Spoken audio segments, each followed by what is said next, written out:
Como sobreviventes de uma guerra nos 4 cantos do mundo, 1 bilhão e 300 milhões de pessoas padecem de fome. Vivem abaixo da linha da pobreza, à margem da dignidade humana. Sempre ao Deus dará. São involuntários combatentes da guerra da fome que a cada ano mata 40 milhões de pessoas. E não acaba. Cotidianamente, é realimentada pelo abismo que separa os que têm e podem quase tudo dos que não têm nada. Foi a voz de um brasileiro que expôs a tragédia da fome. Josué de Castro denunciou, apontou causas e consequências. E, principalmente, ofereceu alternativas. Tout l'extraordinaire progrès du monde peut être remis en cause par le problème de la faim mondiale. Car la prise de conscience de ce problème conduit les peuples affamés à la révolte. Dans 20 ans, ou bien nous aurons la catastrophe par la famine mondiale, ou bien nous aurons l'abondance pour tous. Car on dispose des ressources naturelles, techniques et financières suffisantes pour résoudre le problème. Josué Apolônio de Castro, pernambucano de Recife, nasceu no dia 5 de setembro de 1908. Aos 21 anos formou-se em medicina, em filosofia aos 29. Médico, professor, cientista, geógrafo, sociólogo, foi acima de tudo humanista. A fome e a paz eram suas obsessões. Em 1935, com 27 anos de idade, produziu o primeiro estudo sobre as condições de vida dos operários de Recife. Documento contundente motivou a criação do salário mínimo no Brasil. Autodidata, poliglota, era apaixonado por cinema, vaidoso e sedutor. Aos 28 anos, casou com a Miss Pernambuco Glauci Pinto, companheira de toda a vida, com quem teve 3 filhos. Publicou 22 livros. Foi traduzido em 25 idiomas. Seu livro Geografia da Fome, de 1946, desenhou o mapa da fome no Brasil. 5 anos depois, publicava Geopolítica da Fome, Registro e Denúncia da Miséria no Mundo. Presidiu a FAO, Organismo das Nações Unidas para Alimentação e Agricultura. Foi deputado federal e embaixador do Brasil na ONU. Recebeu o Prêmio Roosevelt, da Academia de Ciências Políticas dos Estados Unidos, o Prêmio Internacional da Paz e o título de Cidadão do Mundo. 2 vezes foi indicado para o Prêmio Nobel da Paz. Em 1964, foi cassado pelo regime militar. Morreu no exílio, em Paris. Tinha 65 anos e muita saudade do Brasil. Denunciei a fome como um flagelo fabricado pelos homens contra outros homens. Assistiremos nos anos futuros ou à integração econômica do mundo ou à desintegração física do planeta. A paz depende mais do que nunca do equilíbrio econômico do mundo. A segurança social é mais importante do que a segurança nacional baseada nas armas.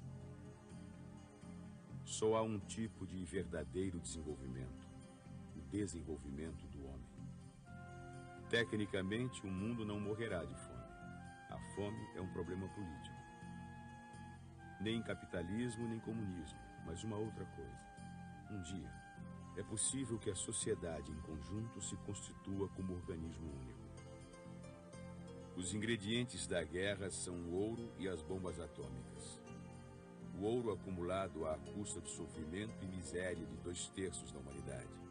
E as bombas produzidas pela aplicação pervertida da ciência a serviço da destruição e da morte. Os ingredientes da paz são o pão e o amor. Sou um homem interessado pelo espetáculo do mundo.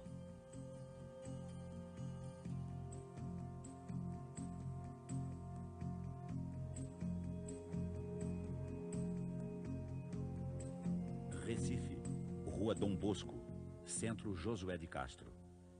A casa guarda memória, móveis, arquivos, fotos, livros, documentos da vida do homem que sabia tinha um lugar na história. São vários, né? São vários Josués. Isso aqui é a grande riqueza desse acervo, né? É o Josué do início da sua carreira, estudante, já voltado para a literatura, o crítico de cinema, o comentador de Freud aos 17 anos. é algo extremamente interessante. O médico, em seguida, e sem que isso seja uma divisão, o pesquisador da nutrição, o político, e coroando tudo isso, o Josué, homem universal, brasileiro universal. É o que nós encontramos nessa documentação, na sua correspondência, na sua preocupação, no seu arquivo de recorte de jornais. Quer dizer, é parte da história, não só do homem Josué, é parte da história brasileira que está neste arquivo. A Segunda Guerra Mundial acabou em 1945. O mundo queria a paz. Gente dos 4 cantos da terra pensa, agita, trabalha por um mundo melhor. O brasileiro Josué é companheiro dessa luta. Agendas diárias, cartas, cadernetas de telefone revelam o universo de trocas com ilustres cidadãos do mundo. São pensadores, políticos, cineastas, intelectuais, religiosos, gente que queria melhor destino para a humanidade. No Brasil, a nossa memória é muito curta. Josué é um desses homens, era um pernambucano, né? Atrevido, como todo pernambucano, alegre, corajoso, um homem de grande ímpeto, de grande fibra, perseguido. Quando houve o golpe militar de 64, Josué passou a ser considerado subversivo, um inimigo da pátria, um comunista, um isso, um aquilo. Ele era apenas um brasileiro, um grande brasileiro, um cientista, um escritor, um homem público, devotado à sua pátria, ao seu povo, aos pobres do Brasil. Sabia da injustiça, sabia das nossas mazelas, sabia da fome, e como ele sabia da fome. Eu gosto muito de falar sobre Josué, porque eu tenho um amor pelo Josué. Josué é uma das pessoas que eu mais admirei. Eu digo mesmo que o Josué é o homem mais inteligente e mais brilhante que eu conheci. E o diabo que me dava inveja enorme, Josué era brilhante em todas as línguas. Era em português, em espanhol, era em inglês, em francês. Incrível. O talento do Josué era ofuscante. E olha que eu trabalhei com gente muito inteligente, como Anísio, durante anos. Anísio Teixeira, como Hermes Lima. Mas o Josué era realmente uma força, assim, de intelecto, como eu nunca vi outro. E ninguém tem ideia hoje da importância de Josué. Na década de 50, 60, a importância dele era tão grande que havia umas 5 personalidades importantes da humanidade que tinham que estar reunidas quando a ONU fizesse alguma coisa, quando ocorresse alguma coisa que importasse o gênero humano. Entre as pessoas, 3 eram indispensáveis: Lloyd Boyd Orr, Bertrand Russell e Josué de Castro. Então, era normal que Josué fosse convidado, porque Josué era considerado internacionalmente como um homem admirável. Eu considero que Josué era um homem que era não somente um grande cientista social, um nutricionista, mas era um homem de uma grande sensibilidade, de um grande humanismo, de maneira que ele encarou a questão da fome como um problema que ultrapassava os limites de um homem preocupado mais com literatura. Ele, ao invés de escrever romances, como fez Elis do Rego, Raquel de Queiroz, Graciliano Ramos, ele preferiu fazer ciência para descobrir os métodos de resolver a questão da fome. Na Faculdade de Medicina do Derby, que antigamente era somente a faculdade, não pertencia ainda à universidade, havia um professor muito conhecido pelas suas aulas brilhantes, pela maneira como ele se comunicava com os alunos, e esse professor era Josué de Castro, em 1933, por aí. Então, pela fama desse professor, eu fui assistir a aula dele, a primeira aula dele. E na hora ele falava sobre metabolismo basal, de uma maneira tão fácil de entender e tão brilhante no dizer, que nós então ficamos alunos dele. Tanto que a minha turma era a turma do catedrático. Mas apesar de ser do catedrático, nós assistimos às aulas dele. Ficamos amigos, porque ele fazia do aluno logo um colaborador, um amigo, explicando as coisas com muita simpatia e muita propriedade, e nos aproximou, a mim, sobretudo, que me liguei a ele desde essa fase do 2º ano de medicina, até que ele morreu. Je pense que quelqu'un comme Josué de Castro fais partie de ces personnes avec lesquelles, quand on me demande comment est-ce que vous vous êtes connu, je réponds, nous ne nous connaissions pas, nous nous sommes reconnus du jour où j'ai eu connaissance de ces travaux géopolitiques de la faim, géographie de la faim. J'étais très sensibilisé à tous ces problèmes, bien que n'ayant aucune expérience. Et je voyais bien que c'était une des dimensions des problèmes qui commençaient à pouvoir être pressentis, ce qu'on a appelé plus tard le tiers-monde. Il était un éveilleur qui tout d'un coup criait à des forces, des puissances qui étaient persuadées qu'elles étaient puissances de droit divin et pour toujours.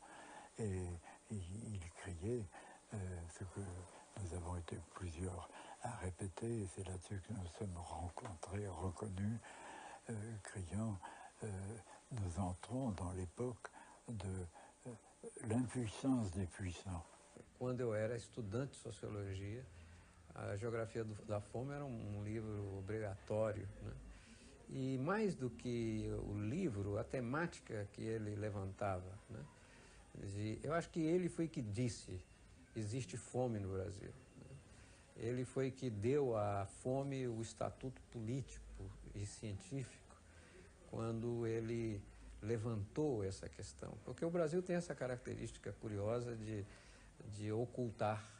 É o país mais ocultista do mundo, né? Ele oculta os seus grandes problemas, ele só gosta de exibir as suas vantagens. Só recentemente é que o Brasil está mostrando a sua cara, mas nessa época, nos anos 50, 60, era sempre porque é meio ufano do país, né? Os hinos, né? As festividades, as celebrações, o oficialismo, era todo ufanista. E a ciência social também acompanhava um pouco, eu acho, que esse padrão. Então vem o Josué e diz, não, tem fome no Brasil, tem fome no mundo, tem fome no Brasil. Essa é uma questão em si mesma, né, que tem que ser confrontada, que tem que ser enfrentada. Eu acho que esse foi o primeiro momento. Depois, mais recentemente, com a questão da fome e da miséria, é óbvio que a gente logo se lembrou. Nós lembramos de dois nomes que são pioneiros, né? O Josué na questão da fome e o Dom Helder Câmara na questão da miséria. Há pessoas numerosas que passam fome. E quando a gente sabe que quem passa fome, muitas vezes não é entendido. Mas, graças a Deus, sempre surge algumas pessoas que têm uma visão mais larga, que têm uma compreensão mais ampla. E, por exemplo, para mim, Josué está entre aqueles que mais entenderam essa passagem pela miséria, passagem pela fome, porque realmente não é fácil suportar a miséria. A fome é, regra geral, o produto das estruturas econômicas defeituosas e não de condições naturais insuperáveis. Porque Josué teve uma infância difícil, né? Infância de menino pobre. Por ele próprio é que ele cresceu. E quando ele vinha ao Recife, sempre nós tínhamos assim umas horas de sair de automóvel, andar pela cidade, o que ele dizia, vamos fazer um roteiro sentimental. Quando ele vinha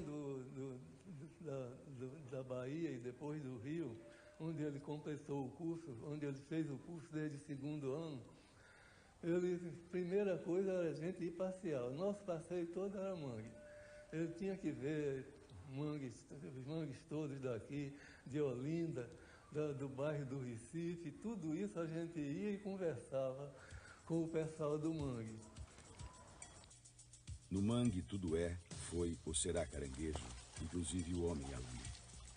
Não foi na Sorbonne, nem em qualquer outra universidade sábia, que travei conhecimento com o fenômeno da fome. A fome se revelou espontaneamente aos meus olhos, nos mangues do Capiberibe, nos bairros miseráveis de Recife, Afogados, Pina, Santo Amaro, Filho do Leite. Essa foi minha Sorbonne, a lama dos mangues de Recife, fervilhando de caranguejos e povoada de seres humanos feitos de carne de caranguejo, pensando e sentindo como caranguejo. São seres anfíbios, habitantes da terra e da água, meio homens e meio bichos. Alimentados na infância com caldo de caranguejo, esse leite de lama, se faziam assim irmãos de leite dos caranguejos.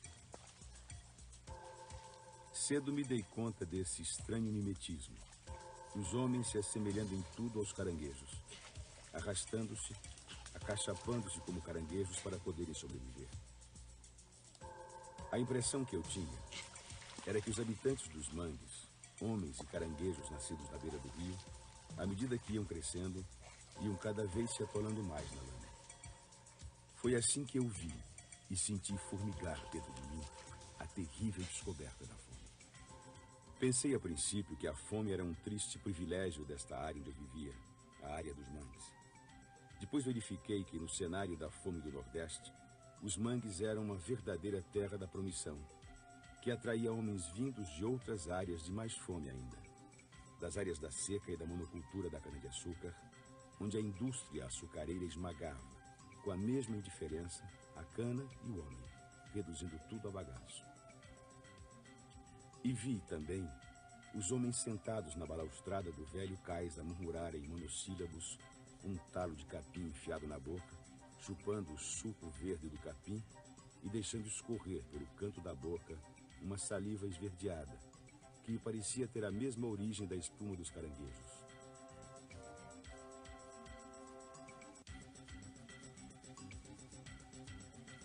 Vê-los agir, falar, lutar, sofrer, viver e morrer, era ver a própria fome modelando com suas despóticas mãos de ferro os heróis do maior drama da humanidade, o drama da fome. No Brasil, naquela ocasião, prevalecia uma mentalidade ufanista. Considerava-se que o Brasil era um país que vivia num regime de fartura, de bem-estar, que não havia fome no Brasil. E a geografia da fome veio exatamente desmistificar o Brasil e mostrar que, de fato, nós tínhamos aqui uma quantidade enorme de pessoas que não tinham recursos e que viviam praticamente na miséria. E essa apresentação deles, mostrando na realidade, na geografia da fome, o que era o Brasil, o verdadeiro Brasil que ele conhecia e que ele pesquisara, isso nos deu a impressão de que o Brasil acordara de uma grande ilusão. Poderia até dizer que a geografia da fome poderia ser, de certo modo, equiparada à carta de Pero Vaz Caminha. Eu creio que ele teve o mesmo efeito e a mesma repercussão da primeira carta escrita a respeito do descobrimento do Brasil. Eu creio que o grande interesse provocado pela obra do Josué de Castro foi ele trazer ao cenário nacional o tema da fome, como o Gilberto Freire tinha trazido o tema do escravo, como o Euclides da Cunha tinha trazido o tema do banditismo e do fanatismo religioso no Nordeste. Eu creio que a fome era encoberta, era esquecida, era pouco comentava-se pouco o assunto, era um assunto debaixo do pano, e o Josué trouxe à luz do dia esse tema. O Josué nos reorientou as nossas posições em relação ao problema da fome. Eu achava que o problema da fome, enfim, havia seca, não é isso? Não podia, as pessoas não tinham condições de progredir. Ele relacionou isso com o latifúndio, relacionou isso com a distribuição de renda incorreta que há no nosso país. Enfim, ele transformou a fome não apenas num problema econômico, mas também num problema social. Eu estimo que a Geografia da Fome, ou seja, o primeiro grande livro de Josué de Castro, publicado em 1946, ficará como uma das grandes obras desta, vamos dizer, da segunda metade do século, do após-guerra, sobretudo pela metodologia, ou seja, a ideia que os grandes problemas sociais, e a fome é um deles, têm que ser mapeados. Eu sei que a maioria dos meus colegas adora estatísticas, médias, mas as médias encobrem a verdade. É só através de um mapa que a gente sabe onde estão as vítimas de uma situação, onde estão as concentrações. A outra ideia foi, evidentemente, de distinguir diferentes formas de fome, subnutrição crônica, e a terceira grande ideia foi de analisar estes problemas dentro de um contexto ecológico. Eu acho que essas três ideias são tão modernas hoje como foram em 1946, e afinal de contas o mapa da fome do Brasil não teria sido feito se não tivesse havido a geografia da fome de Josué. Eu chamaria atenção para o fato de que Josué, já na década de 40, quando o problema da fome no Brasil existia, mas era muito menos intenso do que é hoje, chamou atenção para o problema da fome e para a necessidade de desenvolvimento de uma política alimentar que corrigisse não só a alimentação do ponto de vista quantitativo, quanto do ponto de vista qualitativo. E se os conselhos dele tivessem sido ouvidos, hoje nós não estaríamos na situação de miséria em que nos encontramos. Foram os interesses e os preconceitos de ordem moral e de ordem política e econômica de nossa chamada civilização ocidental que tornaram a fome um tema proibido. Josué de Castro se aproxima da política para exercer a ciência. Em 1939, durante o governo Vargas, cria e dirige o SAPS, Serviço de Alimentação da Previdência Social. Em 52, chega à presidência da FAO. Em 54, foi eleito deputado federal por Pernambuco, concorrendo pelo PTB. Teve 2 mandatos nas 2 funções. Comandou a FAO até 56. Esteve na Câmara Federal até 62. Nas eleições de 58, foi o deputado mais votado do Nordeste. Como da primeira vez, eleito pelo PTB, com apoio dos socialistas, comunistas e cristãos. Nos governos de JK e Jango, teve um pé no ministério. No mais tradicional estilo da política brasileira, foi fritado antes da posse por imposição de correntes do seu próprio partido, o PTB. Eu era chefe da Casa Civil, então conversei com o Jango e disse: olha, o homem mais brilhante do Brasil, mais importante nessa área de alimentos, de agricultura, é Josué de Castro. E ele enfeitará o governo, isso é uma coisa bonita, fazer de Josué ministro da Agricultura, ele pode ser um grande ministro da Agricultura. O Jango concordou, eu fui ao Josué e disse: olha, Josué, você vai ser nomeado. Não me faça um favor, não diga a ninguém. O que o Josué fez de besteira, ele foi para Pernambuco, contou lá, e que ia ser ministro. O que acontece é que imediatamente surgiram os anticorpos. Uma quantidade de politicões foram em cima do Jango, em cima de mim, dizendo: olha, eu sou muito melhor membro do partido, Josué não põe o pé no Brasil, está sempre fora. Então, essa é uma coisa incrível, porque era um complô da mediocridade militante do partido, que achava que eles estavam lá lutando, e que o José estava sempre fora, de que dar no Ministério do José era um absurdo. Então o partido dele, o PTB, impediu que o José fosse nomeado, uma coisa que já estava combinada, ministro da Agricultura. E ele pensou, o que o José teria feito? Ele estava um vulcão de ideias, imaginando como fazer uma economia agrícola em que o povo comesse. É muito bom ter uma economia que produz muita soja para engordar porco no Japão, ou para engordar frango na Alemanha. Mas era preciso ter uma economia que produzisse mandioca, farinha de mandioca, feijão, arroz, o que o povo come. Então o Josué é que ia tentar fazer essa reversão. E pelo reacionarismo do Brasil, e também pelos ciúmes dentro do meu próprio partido, ele foi alijado disso, não teve essa oportunidade, e o Brasil não teve a oportunidade de pegar o mais brilhante homem desse campo e fazer dele o seu ministro da Agricultura, que é o ministério encarregado de ter comida farta em cada casa todo dia, coisa que nós estamos longe de conseguir. O homem que foi ironicamente batizado por seus adversários de Josué da Fome não era confiável para lidar com política de terras e produção agrícola.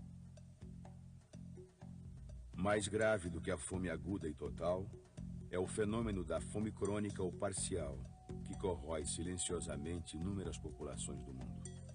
E quando eu cresci e saí pelo mundo afora, vendo outras paisagens, me apercebi com nova surpresa que o que eu pensava ser um fenômeno local, um drama do meu bairro, era um drama universal. Aquela lama humana do Recife que eu conheci na infância continua sujando até hoje toda a paisagem do nosso planeta com negros borrões de miséria, as negras manchas demográficas da geografia da fome. A fome não é um produto da superpopulação. A fome já existia em massa antes do fenômeno da explosão demográfica do após-guerra. Apenas essa fome que dizimava as populações do terceiro mundo era escamoteada, era abafada, era escondida.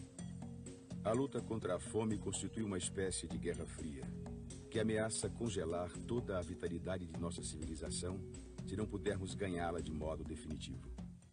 Um país pouco conhecia da fome do outro. Então eu creio que o Josué teve esses dois papéis importantes. Primeiro, mostrar a generalidade do fenômeno da fome e, ao mesmo tempo, como ela se dava em diferentes áreas. Não é a mesma coisa a fome, como ele muito bem mostrou, no Nordeste da cana-de-açúcar, no Nordeste árido. Mas também não é a mesma coisa a fome na Ásia e a fome na África. Ele mostrou isso. Mostrou também a diferença entre o problema da falta de comida nos séculos anteriores e o problema da fome no século presente. Quer dizer, antigamente a fome era resultado da guerra, era o resultado da dificuldade de transporte. E hoje nós temos transporte fácil, o deslocamento das pessoas, das mercadorias é muito fácil. E a fome não é mais localizada, a fome se tornou geral. A fome, inclusive, está invadindo o primeiro mundo. E ele viu tudo isso. Né? Ele viu tudo isso, mostrou quais são as causas reais da fome e chamou a atenção para a possibilidade de solução. Ao mesmo tempo que ele dizia que essa solução não vinha. Acho que havia momentos que ele ficava desesperado quando estava na FAO e não conseguia comover os grandes do mundo. Né? Daí aquela célebre apóstrofe na qual ele considera os países ricos como hipócritas, que faziam discursos caridosos, mas que não tinham a disposição real de enfrentar a questão. Quanto ao problema do terceiro mundo frente ao mundo desenvolvido, ele era um verdadeiro apóstolo do terceiro mundo. Ele assumiu a sua condição de cidadão de um país do terceiro mundo. E ele procurou caminhos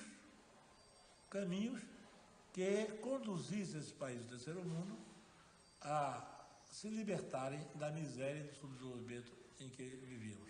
Ele é um homem que articula pessoas, que articula energias, né, que chama a atenção para problemas como, por exemplo, a questão do meio ambiente.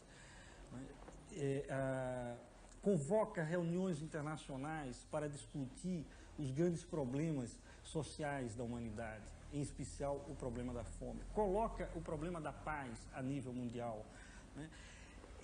Articula-se com grandes nomes da intelectualidade europeia e norte-americana na defesa, por exemplo, de um governo mundial. É algo que, nesse sentido, coloca de forma também pioneira aquilo que alguns organismos internacionais irão fazer. Vamos pensar, por exemplo, nas reuniões internacionais sobre ecologia. Hoje é impossível pensar problemas ecológicos como problemas nacionais. Isso está posto por Josué e, evidentemente, os seus companheiros, aqueles que partilhavam da sua visão, na década de 50. Il était militant avec le mouvement dont j'ai été pendant 4 ans le président avec Laure Beugdor, le fondateur de la FAO, qui était un intime pour lui, n'est-ce pas? Et le mouvement qui s'appelait Mouvement universel pour une confédération mondiale, qui militait pour que la limitation consentie des souverainetés de chacun sur des points bien précis et qui apparaissaient comme une nécessité. Bon, il a milité dans ce mouvement toute sa vie. Il a été, je crois que nous étions, je ne sais plus, 7 personnalités qui avons fait à ce moment-là une déclaration qui a été très répandue à travers le monde. Para dominar realmente o problema do meio ambiente, seria preciso, além de uma ampla consulta geral indispensável, a autoridade de um governo mundial, ou, se a expressão incomoda, de uma instância planetária e soberana a ser definida. Na falta desta, é preciso tomar medidas indispensáveis. Ou poder-se-ia frear seriamente a poluição se, neste campo, a ONU votasse uma resolução que limitasse a soberania nacional. Acalanto essa esperança, pois hoje a poluição constitui razão suficiente para que, finalmente, o mundial obtenha suas primeiras vitórias sobre o nacional. Sempre a favor da paz, Josué foi militante ativo nas lutas por igualdade econômica e social, pelo desarmamento e contra a Guerra Fria, que dividia o mundo em 2 blocos, capitalismo e comunismo. Em 1955, a Assembleia Mundial da Paz, reunida em Helsinki, deu a Josué o Prêmio Internacional da Paz de Ciências. Os ingredientes da paz são o pão e o amor, pregou Josué da Fome no seu discurso de agradecimento ao prêmio. Também aproveitou a ocasião para propor a criação de um fundo internacional de luta contra a fome. Certamente il signor De Castro ha una grande quantità di coraggio e poi anche ha della ragione, perché dopo tutto questi armamenti per cui si spende tanto di quel denaro, si potrebbero almeno, una quantità del denaro si potrebbe essere spesa nei cambi del mondo, nella campagna contro la fame, nello sviluppo delle risorse umane e delle risorse materiali.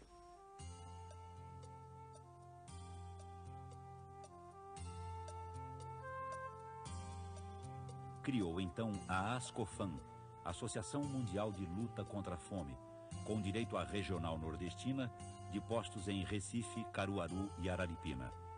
Era o braço do amor por Pernambuco, estado natal que o cidadão do mundo jamais esqueceu.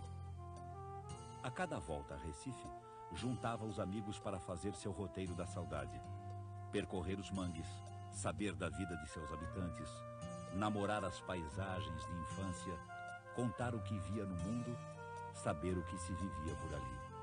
Em 62, o governo Jango faz de Josué embaixador brasileiro junto à ONU. Seria seu último posto como representante oficial do Brasil.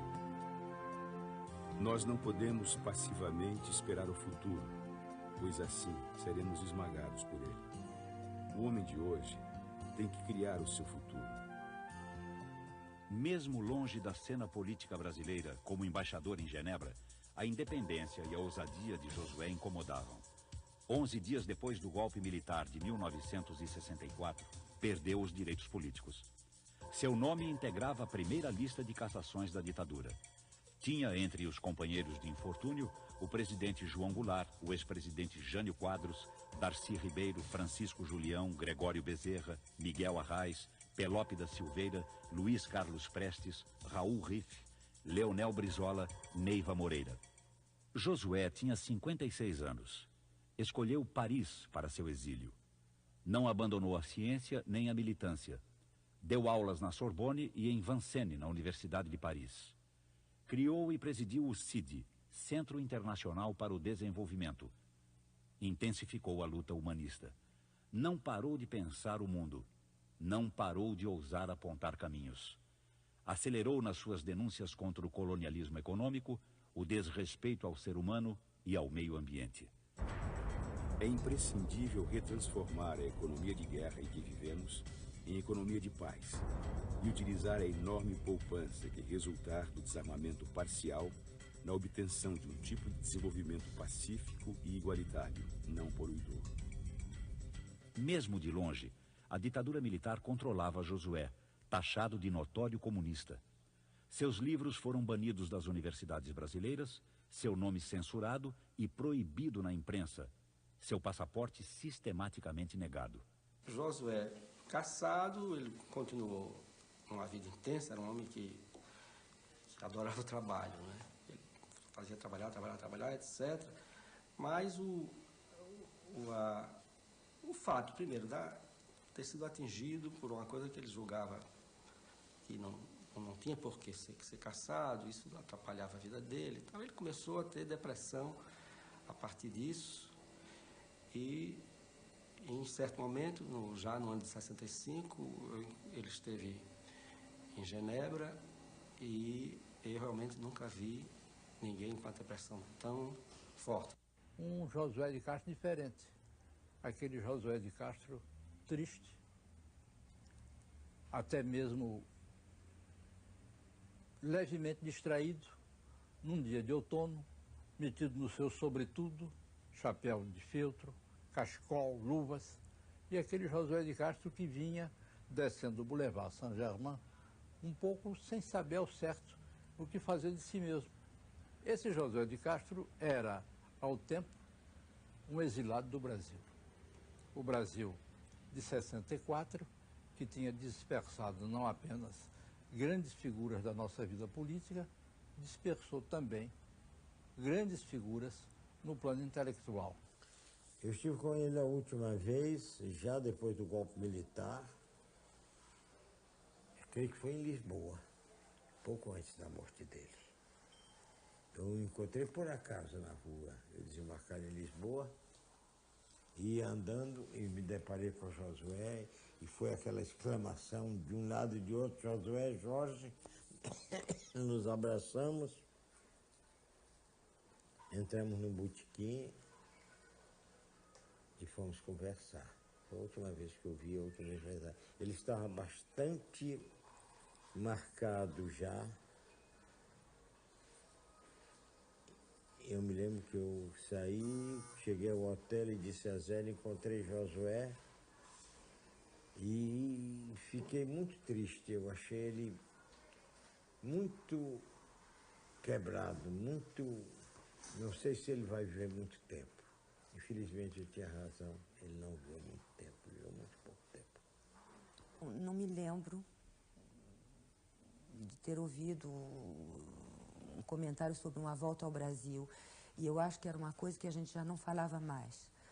Eu acho que quando nós chegamos em Paris, em 64, nós todos sabíamos, estávamos certos que voltaríamos rapidamente para o Brasil. E a vida continua a mesma, um grande entusiasmo, muito trabalho. Eu ia para a escola, a mamãe em casa, viajavam muito os dois. Foi uma época que ele estava muito ocupado, muitos convites. E nós falávamos muito em voltar ao Brasil em breve. A partir de quando, eu não sei, mas eu sei que talvez uns 5, 6 anos depois, eu acho que ninguém mais acreditava. E a minha impressão é que ele tinha mudado muito. Ele tinha mudado muito, que ele tinha épocas assim bem longas de tristeza, de abatimento, E eu acho que a gente eu não ouvia falar, não havia projeto de volta. O Brasil da ditadura tentava apagar da sua história Josué de Castro. Eu acho que todos os homens da minha geração leram José de Castro por uma razão ou por outra. Ele foi, de facto, um grande sociólogo, de formação médica, mas que se dedicou toda a vida a tratar das questões da nutrição e os problemas da fome. O seu livro Geografia da Fome e Geopolítica da Fome foi um livro lido e discutido em Portugal, muito, na minha geração, quando eu era jovem. Eu depois tive a ocasião, quando estava no exílio, em Paris, e ele também, aliás, fugido da ditadura militar brasileira, tive a ocasião de me cruzar com ele e de o conhecer, ainda que episodicamente.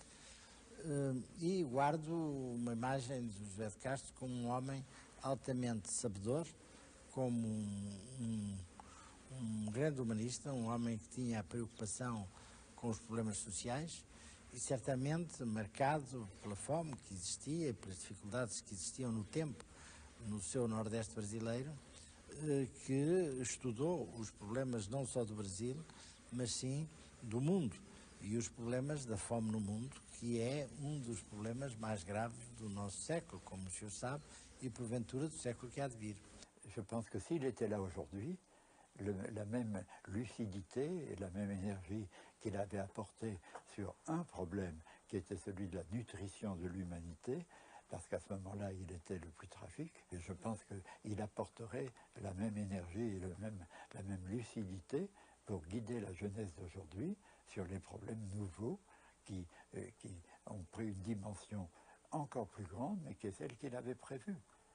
Eu creio que dos traços assim fundamentais da personalidade do José de Castro era a sua clarividência. A clarividência é uma virtude que se adquire pela intuição, mas sobretudo pelo estudo. E quer dizer, tentar ver a partir do presente o que se projeta no futuro. Incrível é o seguinte, os livros deles são de imensa atualidade, só que o Brasil deixou de ler os brasileiros. Então, eu peguei, por exemplo, quando eu voltei para aqui do Brasil e ressumi minha cátedra no Instituto de Ciências Sociais, eu conversei com estudantes de filosofia que nunca tinham lido os filósofos brasileiros. Quer dizer, na casa em que esses filósofos fizeram a sua obra, não sabiam porque era mais ou menos proibido falar de brasileiro. De Josué ninguém falava. Então, quando a universidade que tem que cultuar o pensamento dela, quando ela tem a bobagem, a babaquice de querer fazer coisa para um mestre estrangeiro, é como querer pôr um tijolo na parede da cultura francesa, que não precisa desse tijolo, que despreza quem quer fazer isso. O Josué, os tijolos do Josué era para construir uma visão inteligente do Brasil, inteligente e solidária com o povo brasileiro. O Geografia da Fome e os livros todos que ele desdobrou depois eram tomadas de consciência favoráveis ao povo, indicando não é necessária tanta fome. Essa fome é induzida por razões sociais. É tanto mais doloroso que tanta gente no Nordeste viva na inanição, que tanta criança morra tão precocemente. Não é necessário. Isso ocorre porque algumas instituições não querem ser mudadas. Então, na realidade, a obra do Josué é dessas que pode ajudar os brasileiros a se assumirem como um povo orgulhoso de si, orgulhoso de sua mensagem, orgulhoso de suas características e um povo capaz de se definir um projeto próprio. Isso é o que o Josué tentou. Josué de Castro, grande sociólogo e médico, assim. Eu nunca soube nada de José de Castro, assim. Eu não aprendi na escola sobre Josué de Castro, assim. É uma pena isso. Mas depois eu fiquei conhecendo José de Castro quando a gente fez essa coisa do movimento Mangue e vi o quanto é importante a figura de José de Castro na história de Pernambuco. Um homem caranguejo. O Josué, nunca vi tamanha desgraça, quanto mais miséria tem, mais urumbu ameaça. Eu vi um chiar andando devagar e um aratu pra lá e pra cá. Vi um caranguejo andando pro sul, saiu do mangue e virou capiru. O Josué nunca vi tamanha desgraça, quanto mais miséria tem, mais urubu ameaça. Pros Mangue Babies, assim, pros Mangue Boys, pras Mangue Girls, pras pessoas que gostam de música inteligente, eu acho que tem que se antenar, tem que se informar, tem que saber para onde corre o rio. Não é? Tem que seguir o leito, assim, tem que estar informado. Tem que saber quem é José de Castro, rapaz. A cassação, o exílio, a censura não derrotaram a memória. Não se morre só de infarto, de glomerulonefrite crônica. Morre-se também de saudade. Josué de Castro morreu de infarte no dia 24 de setembro de 1973. Sonhava voltar. Uma semana antes, havia pedido mais uma vez o direito ao passaporte brasileiro. Foi negado. Voltou morto. Foi enterrado no cemitério São João Batista, no Rio de Janeiro. Ainda censurado, ainda vigiado. Morreu do coração. Morreu de exílio. Morreu também de saudade. Triste que ele tivesse morrido no exílio, né? Esse é um crime político, né, que a ditadura tem que debitar na sua imensa conta, né? É a morte dele no exílio. Durante a ditadura, houve muita coisa feia, como tortura, assassinato, mas isso do intelectual mais eminente do país. A figura mais importante intelectual brasileira, a mais visível. Esse ser levado à morte em tristeza, querendo vir, perguntando se ele tinha saído. É uma porcaria. É preciso dizer os nomes também. O embaixador era o general Aurélio Lira Tavares. Quando, de fato, se processou o enterro dele no cemitério de São João Batista, eu compareci e estranhei que houvesse tão pouca gente no enterro de uma figura que tinha tido uma significação extraordinária na sua vida e nas suas manifestações intelectuais. De modo que quando eu vi que o caixão, eu não me contive e tomei a palavra ali mesmo, e aos poucos circunstantes que estavam presentes, eu lembrei que tinha sido José de Castro e, sobretudo, o que significava a geografia da fome na história mental do Brasil. Foi talvez o meu primeiro e talvez único discurso, porque eu não tenho ocasião de que tenha falado no cemitério em nenhuma outra oportunidade. Eu acho que foi uma história bonita, que eu ainda não revivi totalmente, que eu ainda preciso pensar muito nisso para reconstruir uma época que eu ainda era muito jovem. Mas hoje em dia eu sou muito feliz de ter sido filha dele. Ficou a história do homem brasileiro e pernambucano que tinha os olhos abertos para o mundo. Por marcação do destino, enxergava adiante. Viu em 70 o que vivemos em 90. Humanizou a geografia e a sociologia, inserindo o homem e suas circunstâncias no mundo dos mapas e das estatísticas. Retratou miséria e fome. Pôs o dedo na ferida das desigualdades, sem nunca ter perdido as esperanças, sem nunca ter deixado de propor soluções. Josué Apolônio de Castro, o Josué da fome, foi um combatente da dignidade humana. Queria um mundo melhor.